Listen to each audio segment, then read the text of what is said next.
Nih Pak, indahnya begini Pak. Maaf ya. Lihat istri itu ingat Allah. Lihat anak ingat Allah. Ibu lihat suami ingat Allah. Kalau melihatnya begitu, maka substansi berumah tangga itu nikmat rasanya, dan tanggung jawab itu melekat pada diri kita untuk terjaga dalam kebaikan. Ya. Saya nitipkan handphone saya ke antum, dan antum tahu itu punya saya. Ya, dan Anda mencintai saya misalnya, ta'zim di situ. Mungkin nggak handphone itu ditempatkan di tempat yang tidak baik? Mungkin nggak Anda taruh di lantai begitu saja? Demi Allah saya katakan, mungkin Anda akan mencari tempat terbaik, disimpan di situ, dirapi-rapikan, dilap-lap, karena Anda merasa itu punya saya yang dititipkan pada Anda. Manusia saja bisa Anda perlakukan demikian. Bagaimana ketika Anda melihat anak itu amanah Allah, yang Anda sebagai orang tuanya akan ditanya di kemudian hari. Maka kalau mau bersikap yang nggak enak itu, nggak bisa Pak kita lakukan. Mau bentak tuh nggak bisa. Mau marah tuh ditahan-tahan. Ya. Dan itu dijaga. Lihat istri sebagai amanah Allah itu beda caranya dengan hanya melihat kemanusiaannya saja. Istri melihat suami sebagai amanah Allah akan lain. Ya. Makanya akan selalu sempat dan optimal merawat istri sendiri dibandingkan lihat-lihat istri orang. Begitu sebaliknya. Ibu pun tidak harus berharap, kenapa ya suami saya nggak seperti Ustadz? Harapan yang sia-sia. Sudah ada turunan hikmahnya. Nah itu ada latihannya. Latihannya apa? Alladzina yadhkurunallah, zikir. Jadi kalau zikir itu sudah kuat dalam diri kita, ya sudah menghadirkan esensi zikir dalam diri kita, yang dilihat semuanya itu semua anugerah Allah Subhanahu wa taala. Jadi saat dia gembira itu dia bersyukur, dan saat dia sedang mengalami duka dia bersabar. Semua sama sebagai ibadah. Ajaban li amril mu'min. Kalau sudah seperti itu, kata Nabi, perkara hidupnya mengagumkan, gak ada keluhan. Itu latihannya zikir. Nah, zikir ini di Quran diturunkan dalam bentuk yang pokok berupa amalan ritual. Karena itulah semua bentuk amalan ritual disebut dengan zikir. Jadi kalau kita ingin hadirkan sifat tadi, maka cara pertama tingkatkan ibadah ritual. Salat. Apalagi Al-Quran. Saya ambil dua dulu lah supaya nggak banyak-banyak dulu. Yang pokok salat yang kita lakukan tiap hari. Tinggal kuantitas dan kualitas kita tingkatkan. Maaf, lihat sini baik-baik. Salat itu di Al-Quran disebut dengan zikir. Dalilnya Quran surah ke-20 ayat ke-14. Dan langsung disarikan dengan fungsi ibadah sebagai fungsi hidup kita. Sudah? Perhatikan baik-baik. Innani anallah la ilaha illa ana fa'budni wa aqimis salata lidzikri. Itu dalilnya. Sayalah Allah, kata Allah. La ilaha illa ana, tidak ada Tuhan yang layak dipertuhankan dan layak disembah kecuali saya, Allah. Allah. Bagaimana kenal Allah sebagai Tuhan? Ya, yang layak disembah, yang harus dipertuhankan, kenalnya bagaimana? Mendekatnya bagaimana? Fa'budni, sembah saya supaya kamu kenal saya, dekat dengan saya, tahu saya. Bagaimana caranya? Wa aqimis shalah, tunaikan salat. Jadi kalau pengen dekat dengan Allah, terkoneksi kepada Allah, tersambung, punya sifat tawakal yang kuat, nih tingkatkan salatnya, tambah. Makanya tiap hari kita sholat 5 waktu itu untuk membangun konektivitas dengan Allah. Sebab kalau sudah dekat, aksesnya pun terbuka semua. Itu maksudnya. Anda dekat dengan pimpinan, akses di perusahaannya kan mudah untuk diakses. Ya kan? Kita punya kenalan yang kuat, yang punya sesuatu, aksesnya mudah dibuka. Kita kenal Allah dan dekat dengan Allah, apa yang sulit bagi Allah. Dan ini kita yakin. Nah sekarang Allah kasih jalan. Coba lihat orang-orang dulu, ya. Mereka ketika akan melatih dirinya untuk tersambung kepada Allah, sholat semua, termasuk para nabi, rasul. Tapi dahsyatnya, ketika ada apapun dalam kehidupannya yang sulit Allah mudahkan, minta langsung dikabulkan. Dan sangat luar biasanya, seringkali terjadi mintanya lewat sholat. Nabi Zakaria itu kan dihukumi istrinya oleh medis itu menopause dan mandul. Maaf, nggak mungkin punya keturunan. Kapan mintanya? Dalam sholat. Mohon sama Allah. Dan itu dikabulkan. Dan diabadikan di Quran dengan surah yang sama, Ali Imran ayat 38 sampai 39. Hunalika da'a Zakaria rabbah qala rabbi habli min ladunka dzurriyyatan thayyibah innaka sami'ud du'a. Ya Allah, mereka mengatakan aku nggak mungkin punya keturunan. Mereka mengatakan istriku punya keterbatasan. Maka aku memohon kepadamu yang tidak punya batas dalam pemberian. Engkau yang maha mendengar. Kalau kepada yang maha mendengar doa saya tidak dikabulkan, mohon tunjukkan kepadaku lewat sholat ini ya Allah, dengan cara apa lagi dan kepada siapa aku mesti memohon. Itu nggak nunggu lama, permohonan selesai turun jawaban ayat 39-nya. Fanadathul malaikatu wa huwa qa'imun yusalli fil mihrab. Turun malaikat mengabarkan engkau dapat kabar gembira akan punya anak, langsung namanya dikasih Allah Yahya. Annallaha yubasyiruka bi Yahya. Artinya hidup yang mustahil menurut manusia, lahir dari rahim seorang perempuan, maaf, yang divonis monopause dan mandul, bayi yang hidup, kata Allah nggak ada yang mustahil, lahir dan terjadi itu. Yahya, John, lahirlah. Kapan terjadinya? Saat sholat. Karena itu saat dipanggil sholat, itu isinya tuh kan doa semua. Silakan ngecek, isinya doa semua. Dari mulai takbir, sujud sampai salam, isinya doa semua. Dan itu konektivitas kita dengan Allah, minta. Kapan itu bisa terkabul dengan cepat doanya? Kapan selesai urusan kita? Kalau koneksinya bagus. Makanya disebutnya zikir, yang terhubung, yang nyambung. Semakin kenal, semakin dekat, semakin mudah. Kadang belum minta, sudah diberi. Ada yang orang belum berucap, Allah sudah berikan. Sehingga ketika menghadapi masalah yang sama, ringan. Bukan gak punya masalah. Akan dihadapi, diringankan oleh Allah. Masalah yang sama, ini sampai ribut, adu argumentasi. Orang ini cuma senyum, selesai. Betapa banyak masalah kecil diargumentasikan jadi besar. Akhirnya problem. Tapi tidak sedikit masalah besar dihempaskan di atas sajadah. Ketika koneksinya dengan Allah itu kuat, tiba-tiba hilang seketika. Selesai. Makanya Nabi Yakub kalau punya masalah, yang beliau lakukan apa? Dia bentangkan sajadahnya, dia sholat, dia mohon kepada Allah. Itu dilestarikan di Quran surah ke-12 Yusuf ayat ke-86. Aku tuh kalau sedang punya masalah apapun, ya aku bangun konektivitas dengan Allah. Innama ashku bathi wa huzni ilallah. Saya curhatnya cuma sama Allah. Ini Pak, ini bagian pertama. Nah, jadi kalau ingin semakin kuat, sampai ada masalah diringankan, mau kerja dibukakan pintunya, itu ada jenisnya. Yang pokok ada 5 waktu, 17 rakaat. Yang detil itu ada pada sunnahnya. Dan itu hebatnya dalam Islam. Dijelaskan caranya, disebutkan tujuannya, dan diterangkan hikmahnya. Contoh, kita sekarang jam berapa? Jam 9.20. Di waktu saat ini ada waktu sholat disebut dengan sholat duha. Duha itu dibagi 3.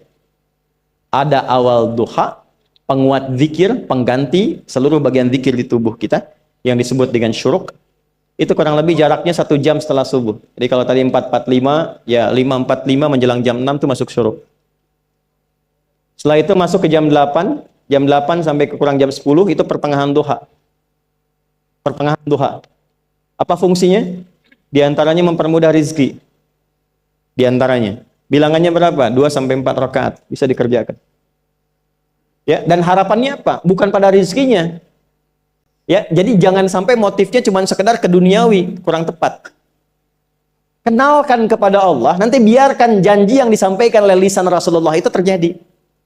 Ya, jangan pada rizkinya, ini terbatas, cuma sampai situ. Tapi kalau kita minta sama Allah, dikasih jalannya itu dari sisi yang tidak kita duga. Anda berhitung, Allah kasih hitungan. Anda tak berhitung, Allah kasih apa yang tidak pernah Anda hitung sebelumnya. Itu poinnya. Maka lakukan sholat dekati, itu yang disebut sholat duha. 2 rakaat, tambah lagi 2, untuk kenal Allah. Kalau sudah merasakan dekat, sudah nyaman, sudah enak, muncullah kemudian kesan dalam hati. Terserah Allah mau kasih berapa. Yang penting sudah enak, sudah damai. Di titik itulah kemudian Allah limpahkan dari apa yang nggak pernah kita duga sebelumnya. Tiba-tiba keluar, kok ada telepon, dapat proyek, dapat macam-macam. Tapi tujuan sholatnya bukan untuk proyeknya. Buat kenal Allah, ulul albab ini. Kalau cuma pengen lancar, baru serabutnya. Kalau cuma pengen lulus proyek, itu baru daging luarnya. Ulul albab itu kenal Allahnya, sehingga dia tahu akses intinya tuh itu. Itu poinnya. Dan gak mahal. Emang kalau sholat duha di Anur bayar Pak? Pakai biaya. Baiknya luar biasa. Sudah? Satu. Kalau mau lagi misalnya, ini yang paling dahsyat nih. Dibimbing kita sampai ke posisi terbaik di apapun itu. Jadi ayah terbaik, ibu terbaik. Ya, jadi karyawan strategis, di militer terbaik. Terbaik tuh gini, di tempat terbaik yang memuliakan tuh makom namanya. Makanya kuburan sering disebut makam kan? Ya kan? Maksudnya apa? Maksudnya Anda selama hidup berkaryalah yang baik, ibadah yang benar, sehingga Anda wafat pun terhormat. Ya, kata makom itu pertama kali di Al-Baqarah ayat 125, makom Ibrahim. Ya. Ketika Allah sampaikan dalam Al-Qur'an, didapatkan di situ makom Ibrahim, wa idz ja'alnal baita matsabatan lin-nasi wa amna wattakhidhu min maqami Ibrahim. Makanya kalau kita tawaf, itu dari mulai Hajar Aswad kan sampingnya dekat sekitar 5 meter ada makom Ibrahim kan? Itu tapak kaki pertama beliau meninggikan pondasi Ka'bah dan di situ diabadikan kemuliaannya sampai beliau wafat. Dikenal sampai sekarang. Ya, setelah sekian abad. Jadi kalau kita ingin terhormat dan masih dikenang sampai kapanpun, itu makom namanya. Tapi ada cara yang lebih hebat. Anda di posisi itu, lawan pun mengakui memang Anda yang pantas ada di situ. Itu namanya makom mahmuda. Makom mahmuda. Siapa yang bikin urutan 100 tokoh paling berpengaruh di dunia? Siapa? Saya tanya, yang nulis siapa namanya? 100.000? 200.000? Dia mencari langsung di Google tuh. Lambat mas, waktu habis. Michael Chart. Dia yang nulis, maaf ya. Urutan pertamanya siapa? Muhammad SAW. Yang nulis itu muslim atau bukan? Kok bisa tergerak hatinya untuk menempatkan seorang nabi muslim di tempat pertama? Saya tanya begini, kenal Abu Jahal nggak? Ya Allah, makin siang nih nggak fokus nih. Saya kira cuma di Bengkali saja yang kenal Abu Jahal, sini kenal juga. Baik, Abu Jahal itu, apakah orang ini tidak kenal Nabi? Orang ini tahu, kalau saya sebut orang ini berarti kurang bagus ya. Kalau saya sebut beliau berarti baik ya. Abu Bakar saya sebut beliau, Abu Jahal orang ini. Maksudnya Abu Jahal. Apakah orang ini tidak tahu kalau Nabi itu mulia? Nabi unggul. Nabi hebat kan? Jadi mengakui sebetulnya Nabi unggul. Dan gulat dengan Nabi itu dalam olahraga kalah. Dia tahu Nabi itu kuat. Ya. Di dalam cinta juga tahu Nabi paling unggul. Abu Jahal melamar Sayyidah Khadijah ditolak, Nabi nggak lamar, Sayyidah Khadijah minta dilamarin. Ya. Dari sejak itulah dia nggak mau tahu semua yang dari Nabi, pokoknya semua harus jelek. Walaupun dia tahu itu baik. Nggak kenal, sampai nggak menanamkan pada dirinya nggak ingin kenal kebaikan Nabi. Nggak ingin kenal pada sesuatu, itu jahlun namanya. Jadi kalau ada mbahnya yang paling bodoh, yang nggak pengen tahu, itu Abu Jahal namanya. Maka sejak saat itu orang ini disebut dengan Abu Jahal. Tapi Abu Jahal pun itu meyakini kebenaran, kekuatan Nabi, cuman karena iri saja.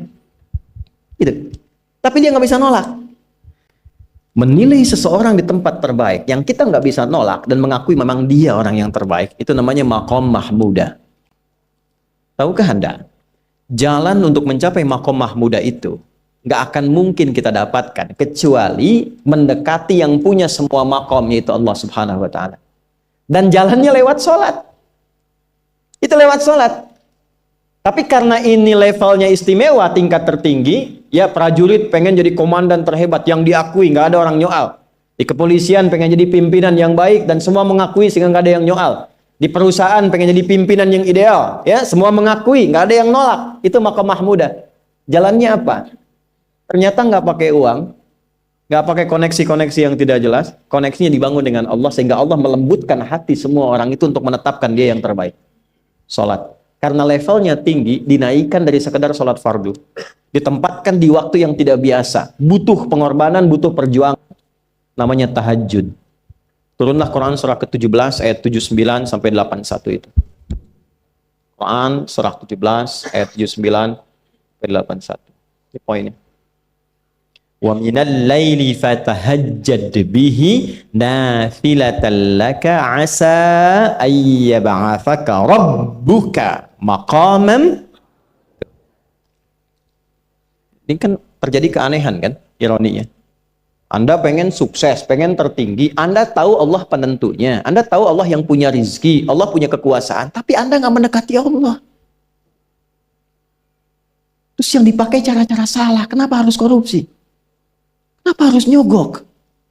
Kalau SK-nya nggak Allah tetapkan, nggak akan turun juga. Dan sudah hukum, kalau ayah berbuat maksiat, itu anak istri pasti kena. Itu udah hukum. Makanya saya mohon deh, ya para ayah itu kalau mencari nafkah, cari yang benar. Kasihan anak Anda yang di SD. Harus berhenti sekolah. Maaf, bukan anak Anda, maksud saya anak orang lah. Kenapa harus korupsi? Maka ketika ada tawaran sogokan yang nggak bagus, tuh yang dibayangkan tuh itu bukan cuma proyek jalan dapat uang banyak, tuh anak-anak tuh bahaya. Ke sekolah disebut anak koruptor, sedih. Istri nggak sanggup keluar belanja. Tuh pikirkan, itu sudah hukum. Sudah hukum. Anak juga begitu. Kalau mau berperilaku, ingat orang tua. Sebab ketika tidak baik, orang tua pasti kena. Anak di sekolah berantem, yang dipanggil siapa? Orang tuanya. Itu selalu terikat. Di rumah tangga itu selalu begitu. Karena nafas itu terikat. Semua saling mengikat. Babnya itu jelas. Nah, balik ke sini. Kalau ingin tingkat yang tertinggi, dekati pemiliknya Allah. Ini. Makanya tuh harus punya itu. Itu ringan kalau sudah punya itu tuh Allah. Saya punya Allah. Kita mau apa? Takut hidup. Nabi ditodong pakai pedang. Siapa yang menyelamatkan Muhammad sekarang? Ringan Nabi jawab, Allah. Jatuh pedang. Dibalik, kamu siapa yang menyelamatkan kamu? Bingung. Dan punya Allah itu luar biasa. Nah, ini yang harus tanamkan pada jiwa. Punya Allah sebagai Tuhan. Kalau sudah dekat, kenal, baik dengan itu, akses mudah semua. Dan yang paling indah itu apa? Menerima apa yang Allah tetapkan. Hari ini nggak dapat, alhamdulillah. Saya masih dikasih jalan. Alhamdulillah, besok belum dapat. Ada akumulasi, paham. Paham. Nah, itu nggak mungkin bisa dapat rasa itu. Salah satunya, ikhtiarnya apa? Nih, tahajud. Dan hebatnya, kenapa sholatnya disebut tahajud? Tidak disebut sholat hajat. Ada hajat, ada tahajud, beda. Hajatun, hajada, hajadun, ada tahajjada ya tahajjud, tahajud. Beda. Tahajud, di situ aja. Ini sengaja nggak saya hapus nih. Mana staf saya? Oh, foto nih ya. Saya hafal insya Allah. Tahajud. Asalnya dari kata hajada, begini, ha, jim, dal. Ditambah ta di depannya, lalu ada tasydid sebelum akhirnya. Nih. Ini akarnya 3 huruf, ha, jim, dal. Hajada itu asalnya bangun dari tidur malam. Tidur dulu, lalu bangun setelah itu. Itu hajada. Pelan-pelan. Paham sampai sini? Kita teruskan. Kalau kita ingin berusaha untuk bangun, mengoptimalkan diri untuk bangun, maka tambahkan tak di depannya. Berusaha untuk mendapatkan atau mencapai sesuatu. Kalau yang kita akan lakukan itu tidak mudah, nggak gampang bangunnya, sehingga butuh rencana, butuh persiapan, ya kan? Maka tambahkan tasydid sebelum huruf akhirnya. Dari kata syiddah, apa yang mau dikerjakan ini nggak mudah. Memang pengen bangun itu jam 3. Tapi kan nggak tiba-tiba ujuk-ujuk bangun jam 3, belum tentu. Ya kan? Kita harus rencanakan dulu supaya bisa bangun, saat bangun tuh siap, bukan cuma bangun. Bangun jam 3, salatnya 4:30, ya kan jauh. Maka untuk bangun jam 3 itu butuh persiapan, nih syiddah. Maka rencanakan. Pasang alarm 3 kali. Misal yang ikhtiarnya jam 2, jam 2.15, jam 2.30. Alarm jam 2 untuk mematikan alarm yang kedua. Gitu kan? Yakin saya, Anda kalau pasang alarm malam tuh nggak 1, yakin? bangun, ceklek, mati. Minimal ingat akan ada alarm berikutnya kan? Nah, itulah tak. Allah itu sudah tahu modus-modus kita itu. Karena alim maha mengetahui. Detailnya kan kita lakukan kan Allah sudah tahu. Alarm yang kedua, membangun kesadaran paripurna. Peringatan kedua. Kalau pengen bangun, enggak tertidur. Maka ketika sampai pada alarm ketiga, sudah sadar kita. Oh. Bapak, Bu, alhamdulillah. Lebih baik telat daripada enggak sama sekali. Bangun. Nah, ini. Kalau kita tarik ke implementasi hidup, pengen level tertinggi itu butuh perjuangan.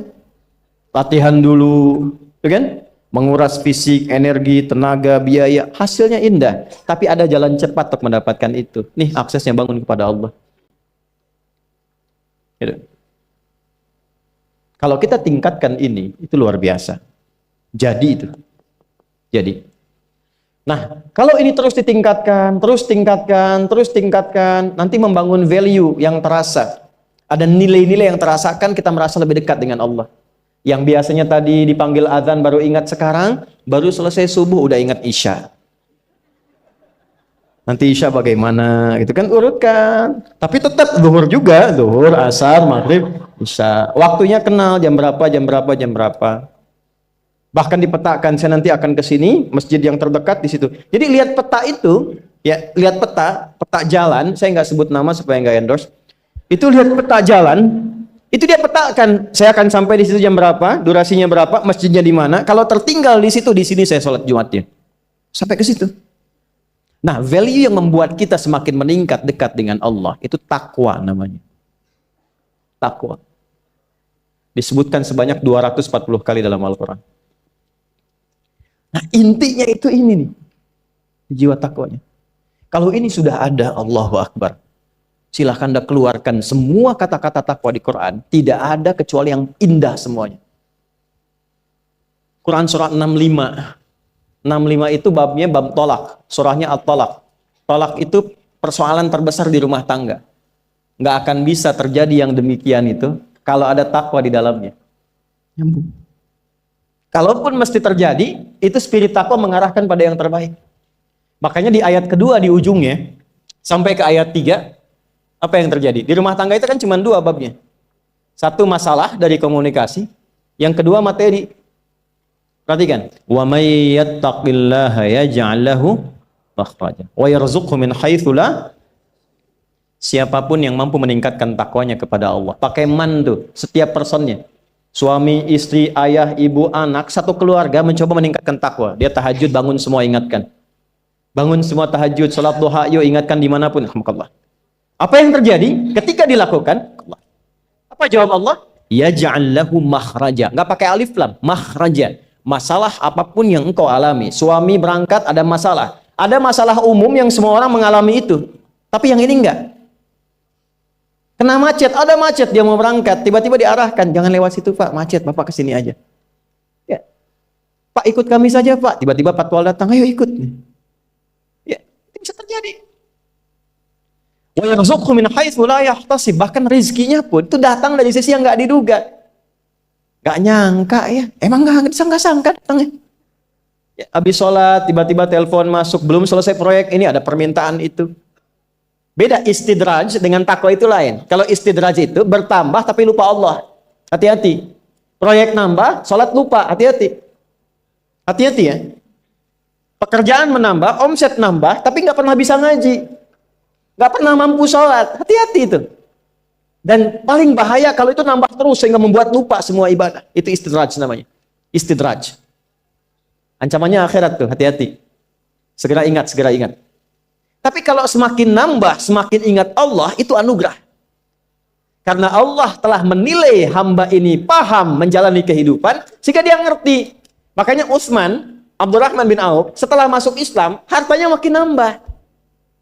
Karena kenapa? Karena telah dinilai layak mengelola harta, paham cara mengelolanya. Dapat segini, alokasikan ke sini. Dapat segini, alokasikan ke sini. Pak, di mana logikanya? Ada 600 truk hasil usaha. Bapak punya 600 perusahaan. Satu perusahaannya itu bergerak di bidang misalnya logam mulia. Ya, ada emas, ada berlian, ada macam-macam dan sebagainya. Satu kali Anda berhasil mendapatkan kurang lebih 600 truk logam mulia di dalamnya.